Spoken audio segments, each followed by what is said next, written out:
Welcome, Swagadam, Vanakkam. In this video, I attempt a very brief, perfunctory response to the very detailed article published by Sri Narendra Modi, our Prime Minister. This article has been carried by the Times of India today, the 28th of February. The title of that article is Ekta Ka Mahakumbh, the dawn of a new era. Ekta Ka Mahakumbh, the dawn of a new era by Narendra Modi. Before I look into the substance of the article, which is quite rich, varied, and ample, I have to say a couple of things by way of preface. The first is that I hope Modi ji wouldn't mind my being free and somewhat objective, or if you like, critical of his views, because the Modi I have known, at least in my experience, if not the experience of others, is tolerant of intellectual dissent, though of late quite a contrary impression has spread throughout the country for whatever reasons. I remember raising this issue with him when we were together members of the National Integration Council about 15-20 years ago. I reminded him that there was a time when the Times of India used to feature us against each other. In the edit page, there was a column called Black and White, and very often, well, not too often, if Modi argued white, I would argue black, and vice versa. So I reminded him of this when I first met him in the National Integration Council. He said, so what? This is a democratic country. You have your opinion. I have my opinion. We are free to express our opinions, but that wouldn't prevent us from being friends. I'm quoting his words exactly. So I take my courage and reassurance from this statement. The second point I want to make is a very important intellectual one, because this is obviously a very intellectual article, and he addresses his article not only to the common reader but also to those who are intellectually interested in spiritual matters, and I commend him for that. Now, from that point of view, I have to offer to my readers a particular important distinction. The distinction is as follows. There are two completely different ideas about religion. One is a religious idea of religion, and the other is a spiritual idea of religion. Now, in this article, I find a confusion between the two. For the most part, Modi ji relies on the religious idea of religion, but now and then he also incorporates concerns, goals and interests from the spiritual idea of religion. For example, ekta or unity is both a religious idea and a spiritual idea. Religiously, ekta means, or unity means, the unity of the members of one faith. So Hindu unity. But unity or ekta can also be a spiritual phenomenon, in which case the meaning changes very substantially. It becomes then the unity of the whole of mankind. And interestingly, in Hinduism, this is the most significant idea, Vasudhaiva Kutumbakam, Vasudham Evam Kutumbakam, the whole world is our family, which is a spiritual idea of unity. And the Prime Minister has to ask himself whether he endorses this idea of unity, of the religious idea of unity, which aims at the unity of Hindus alone, which is then equated with national unity, A reading of this article makes me feel, I could be wrong, in which case I should be corrected, that the Prime Minister is really thinking of Hindu unity as Indian unity, Hindu consciousness as Indian consciousness. Now, that brings me to the third point, which I have to share with you by way of preface. That is to say, there are again two completely different ideas of religion. Very briefly, the first idea is that religion is essentially national. Every religion in its origin and its expansion and its growth, not like expansion and growth are not exactly the same, though they could share some common territory. In their growth, all religions have been national. So there is a thinking, particularly in the context of European nationalism, please remember European nationalism, that religion is essentially national. And therefore, even though Christianity was a universal religion, it was corrupted by European nations into national religions, not exactly in the form of religion, but in the form of sects, S-E-C-T-S. Therefore, we had wars between Catholic France and Reformed England or Protestant England for a very, very long time. The same thing happened in Ireland. The same thing happened in many parts of Europe. So, is a religion bound to be national, or should it have a universal vision? Now, for example, if India aspires to be Vishwaguru, can we really do so if we entertain an idea of religion only as a national religion which excludes all other peoples? The only way a national religion can be projected as Vishwaguru or World Guru is by making it successfully imperialistic. That is, one nation should conquer all other nations in the name of its god or gods and force others to fall in line. That's the only way in which a national religion can become, without changing its spiritual nature, universal. Anyway, so that is as far as the introductory part is concerned. Now, in the remaining 20 minutes or so, I will draw your attention to certain aspects of the very long and detailed article that the Prime Minister has favored us with. Let me read the first couple of sentences and then I proceed to the others. The Mahakumbh has successfully concluded in the holy city of Prayagraj a grand Mahayajna of unity. So, to him, the Kumbh Mela is the Mahayajna of Indian unity. He'll later on, immediately thereafter, talk of this also as the awakening of India's consciousness. So, a grand Mahayajna of unity has been completed when the consciousness of a nation wakes up. This is precisely why I gave you the introductory remark. So, he clearly equates Hinduism with India, Hinduism as a national religion, and therefore the religious awakening of the Hindu community becomes the awakening of national consciousness. And when it breaks free from the shackles of centuries-old mindset of subjugation, it breathes freely in the fresh air of renewed energy. Now, here the Prime Minister says something with which I agree.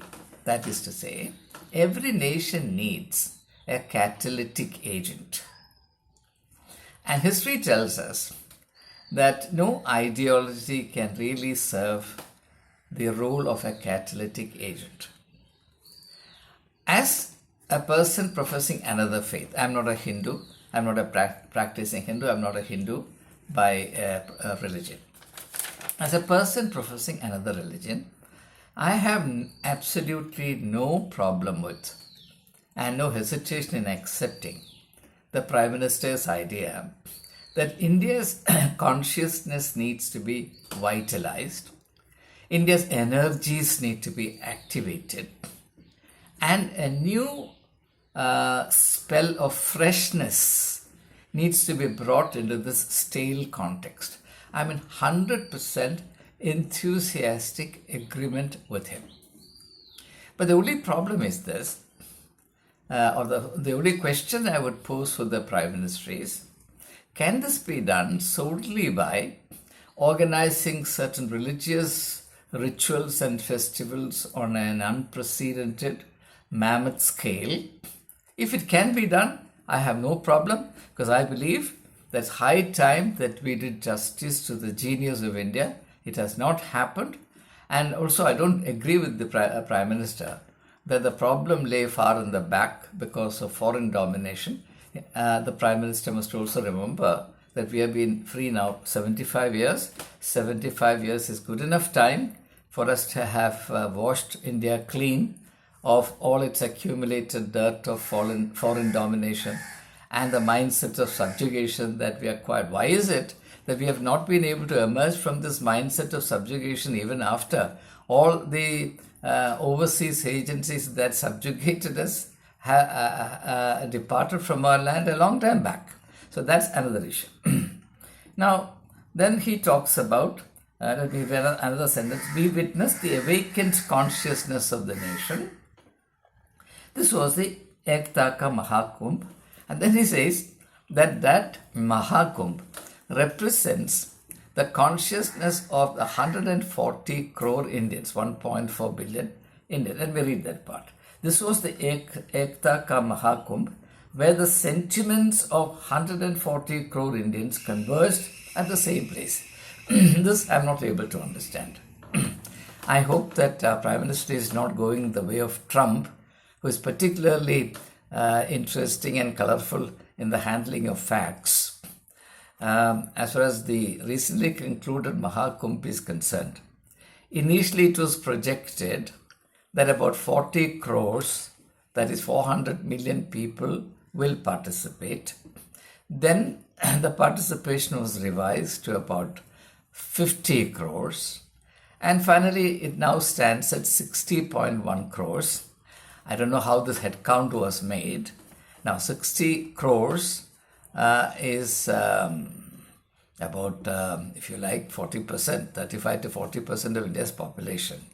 And I find it really hard to believe that 60 crores of people converged on Prayagraj. Obviously, no headcount was created. These are subjective assessments. And also at the same time, I would raise the question whether the size of a religious gathering is the sufficient and sole ground for its spiritual merit. I leave that question as a question of some relevance to a Kerala context also, because the Marthamites take great pride in saying that about 150,000 people attend the convention in Maraman, which has now become the sole point of its distinction. And therefore, there is some similarity between the Prime Minister's excitement about 140 consciousness converging on Prayagraj, constituting a tremendous awakening of India's consciousness. So all these are rhetorical, subjective statements about which we need to be critically vigilant. The next important thing that he says is, let me read that section. The presence of the younger generation at the Mahakumbh sends a profound message that the youth of India will be torchbearers of our glorious culture and heritage. There are two parts to this statement on which I would want to make brief comments. One is, I would wholeheartedly, enthusiastically, deliriously welcome anything that helps to keep alive the heritage, the cultural and spiritual heritage of India. About that, I have no doubt. No nation that belittles or ignores its spiritual, cultural heritage can really fulfill its destiny. Therefore, this particular goal is something that I would wholly, readily, enthusiastically endorse. No question about it. But I have serious doubts because all my life has been spent among young people, and I've taken a lot of time and trouble to assess particularly their religious outlook and their religious inclination. For the life of me, I cannot believe that the youth of India today, as of today, is as religious as the youth of my generation or the youth of the generation immediately following mine. In fact, the youth today are getting increasingly disenchanted with religion. They're finding it difficult even to connect to the religious rituals and practices. And whatever visuals I have seen of the Kumbh Mela, which was attended, if the Prime Minister is taken on face value, by 60 crore or 600 million people, which he says is twice the population of the United States. That again is not factually accurate, but doesn't matter. Let it pass. I can't believe that the youth of India was adequately represented there. Again, I say this with a caveat.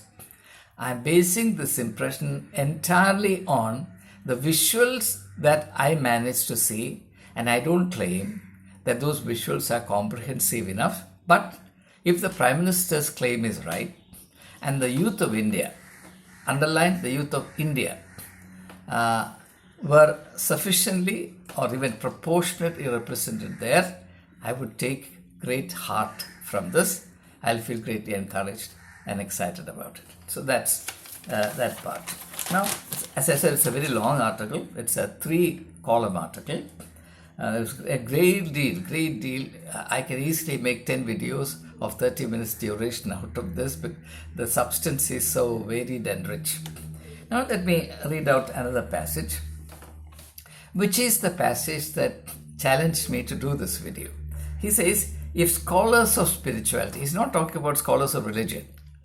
If he's talking about scholars of religion, then I'll have no role to play because I'm not a scholar of religion. But all my life I've been deeply interested in and I've done sufficient research, at least a certain extent of research in spirituality. Therefore, I felt challenged by the Prime Minister in relation to this passage.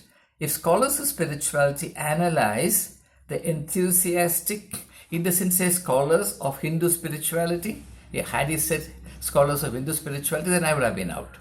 He's making a universal statement, all-inclusive, comprehensive statement. If scholars of spirituality analyze the enthusiastic participation of crores of Indians, they will find that India, proud of its heritage, is now surging ahead with a newfound energy. Now, is it logically valid for the Prime Minister of India, who heads a secular democratic republic, to equate, let's just say, the increased enthusiasm demonstrated by those who attended the Kumbh Mela of this year with the newfound energy of the nation? What indeed is the energy of the nation? Can the energy of a nation be adequately represented or manifested through a particular religion? And within that particular religion, a function, no matter how massive it was, the energy of a nation, doesn't it have other overtones, other implications? For example, what about the political energy? What about the intellectual energy? What about the economic energy? What about the energy of creativity, innovation? And the Prime Minister lays a lot of emphasis on innovation, but not on creativity, as all of us know. So is not innovation the energy of a nation? And what is the means for promoting these other forms of energy? Is it a religious festival, or is it education? Or is it the diverse attempts necessary to wake up a dormant nation to realize its true genius, which is multifaceted, and the genius particularly in respect of the creativity of a people? And if you look at the thinking of the 20th century, the whole of the 20th century, you would see that the major thinkers of the 20th century were emphasizing two things. One was precisely this, the energy of a nation, and the other was the creativity of a nation. And the foremost figure in this context was a French philosopher, Henri Bergson, Bergson, The Creative Evolution. The book is titled Creative Evolution by Henry, Henri, Bergson, Bergson. If my memory serves me right, this book was published in 1920. 1920. But again, I'm citing it from memory. Sometimes my memory plays foul with me. So, as someone interested in spirituality, I have to say that the Prime Minister needs to project a more comprehensive, a more holistic, more integrated vision of the energy of a nation. A great deal more needs to be said about it, but then there are time constraints. Now let me take you to another important statement. I read the relevant section of the article. Earlier, the saints of the Bhakti movement had identified and encouraged the strength of our collective resolve across India. From Swami Vivekananda to Sri Aurobindo, every great thinker reminded us of the power of our collective resolve. Now, there are two things again I want to say. First of all, I fully agree with you that the collective resolve of India, if it can be awakened, galvanized, activated, directed along creative avenues, rather than allowed to run into the desert sand of negativity, hatred, divisiveness, etc., as Tagore lamented in that famous Gitanjali hymn number 35. It will constitute an awesome force. I have no doubt about it. In fact, I am someone who has lived with this sadness that India has not done justice to its profound genius. So if the Prime Minister says that this needs to be done, I salute him, I wholly agree with him. But historically, is it tenable, is it defendable to say that that energy can be activated by bhakti alone? Because that's what he seems to suggest. The saints of Bhakti movement had identified and encouraged the strength of our collective resolve across India. The Bhakti movement tends to be more and more world-denying, whereas what we need is a world-affirming paradigm for activating our collective energy. There is absolutely no foundation for saying that the Bhakti movement has galvanized the creative energy of India. If anything, India has actually suffered from an overplus of religion. I tend to believe, I could be questioned and contradicted on this, I tend to believe that India would do a lot better if it could be a little less religious. Because that's what the history of Europe proves beyond any doubt. Europe started progressing only after it distanced politics and state from religion through the vision of secularism, which ensured that religion did not act as a stumbling block in the path of the nation's progress. So again, I wish to say more about this, but again, we have to move on.